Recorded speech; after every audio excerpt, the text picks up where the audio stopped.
একবার ভাবুন তো, মাঝরাতে আটলান্টিক মহাসাগরের ওপর দিয়ে একটা যাত্রীবাহী বিমান উড়ে চলেছে, কিন্তু তার ইঞ্জিন পুরোপুরি বন্ধ। আজ আমরা এয়ার ট্রানজিট ফ্লাইট 236-এর সেই অবিশ্বাস্য গল্পটা জানব, যেখানে একটা নিশ্চিত বিপর্যয়ে পরিণত হয়েছিল মানব দক্ষতা আর বিজ্ঞানের এক অসাধারণ নজির হিসেবে। এই প্রশ্নটা নিয়েই আজকের পুরো আলোচনা। ঠিক কী এমন ঘটেছিল সেই রাতে? কিভাবে একটা ভয়াবহ পরিস্থিতিকে পাইলটদের দক্ষতা আর নিখুঁত পদার্থবিজ্ঞান দিয়ে সামাল দেওয়া হলো? চলুন তাহলে শুরু করা যাক। গল্পের শুরুটা কিন্তু আর 5টা সাধারণ ফ্লাইটের মতোই ছিল। এয়ার ট্রানজিট ফ্লাইট 234 মাঝরাতে আটলান্টিক পাড়ি দিচ্ছিল। সবকিছু একদম ঠিকঠাক, কিন্তু হঠাৎ করেই ককপিটের একটা ছোট্ট ওয়ার্নিং লাইট জ্বলে উঠল, আর সেখান থেকেই পুরো দৃশ্যপট পাল্টে যেতে শুরু করল। একবার এই টাইমলাইনটা দেখুন। যেটা সামান্য একটা যান্ত্রিক সমস্যা মনে হচ্ছিল, সেটা মাত্র 1 ঘন্টার ব্যবধানে কিভাবে একটা ভয়াবহ জরুরি পরিস্থিতিতে পরিণত হল।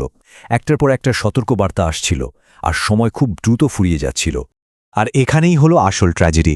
পাইলটরা তো নিয়ম মেনেই কাজ করছিলেন, ফুয়েল ইমব্যালেন্স ঠিক করার জন্য যা করার কথা ঠিক তাই করছিলেন, কিন্তু তারা তখনও জানতেন না যে একটা মারাত্মক ফুয়েল লিক হচ্ছে। তাদের এই সঠিক পদক্ষেপটাই না জেনে বিমানটাকে আরও দ্রুত জ্বালানি শূন্য করে দিচ্ছিল।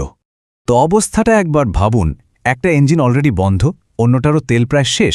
এই সময় পাইলটদের এমন একটা সিদ্ধান্ত নিতে হয়েছিল যার উপর 306 জন মানুষের জীবন নির্ভর করছিল। একদিকে মেইনটেনেন্স কন্ট্রোলের পরামর্শ, অন্যদিকে নিজেদের বছরের পর বছরের অভিজ্ঞতা। এই পয়েন্টটা কিন্তু খুব জরুরি। কন্ট্রোল থেকে বলা হলো নিচে নামুন, লিকটা খুঁজে দেখুন, কিন্তু পাইলটরা নিজেদের অভিজ্ঞতার উপর ভরসা রাখলেন। তারা ভাবলেন, যদি নিচে নেমে লিকটা খুঁজে না পায় তাহলে তো আর এই উচ্চতায় ফিরে আসার সুযোগই থাকবে না, তখন তো সোজা সাগরে নামতে হবে।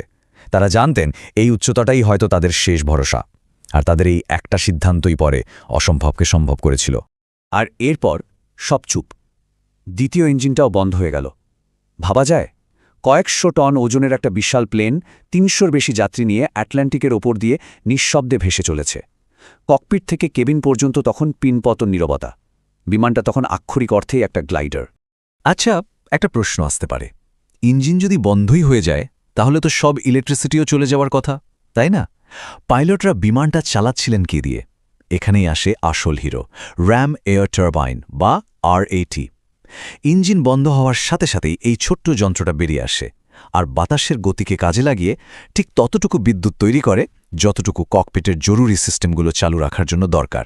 তো চলুন এবার একটু বিজ্ঞানের দিকে নজর দেওয়া যাক। কিভাবে এই প্রায় অসম্ভব ঘটনাটা সম্ভব হলো? এর পেছনে কোনো জাদু ছিল না, ছিল নিখুঁত পদার্থবিজ্ঞান আর পাইলটদের সেই একটা দূরদর্শী সিদ্ধান্ত। মনে আছে, পাইলটরা নিচে নামতে রাজি হননি। তারা যে 33,000 ফুট উচ্চতা ধরে রেখেছিলেন, সেই উচ্চতাটাই তখন তাদের কাছে জ্বালানির মতো কাজ করছিল। ঠিক যেমন পাহাড়ের উপর থেকে সাইকেল নিয়ে নামার সময় প্যাডেল না করলেও গতি পাওয়া যায়, এখানেও ঠিক তাই ঘটছিল। আর এখানেই ফিজিক্সের একটা দারুণ কনসেপ্ট কাজ করেছে, যার নাম গ্লাইডিং রেশিও। সোজা কথায় বলতে গেলে এই মডেলের প্লেনটা প্রতি 1 ফুট নিচে নামার জন্য 15 ফুট সামনে এগিয়ে যেতে পারত, অনেকটা কাগজের প্লেন ছুড়ে দিলে যেমনটা হয়। এই যে 15:1 রেশিও, এটাই ছিল তাদের বেঁচে ফেরার চাবিকাঠি। 33,000 ফুট উচ্চতা আর এই গ্লাইডিং রেশিওর হিসাবটাই বলে দিচ্ছিল যে 121 কিলোমিটার পথ পাড়ি দেওয়াটা সম্ভব। পুরোটাই ছিল অঙ্ক আর ফিজিক্স। তারা গন্তব্যের কাছাকাছি পৌঁছে তো গেল, কিন্তু আসল লড়াইটা তখনও বাকি ছিল।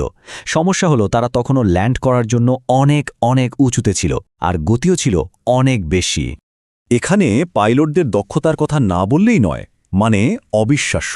ইঞ্জিন ছাড়া একটা প্লেনকে 360 ডিগ্রি ঘুরিয়ে এক ধাক্কায় প্রায় 15,000 ফুট নিচে নামিয়ে আনা, এটা ভাবাও কঠিন।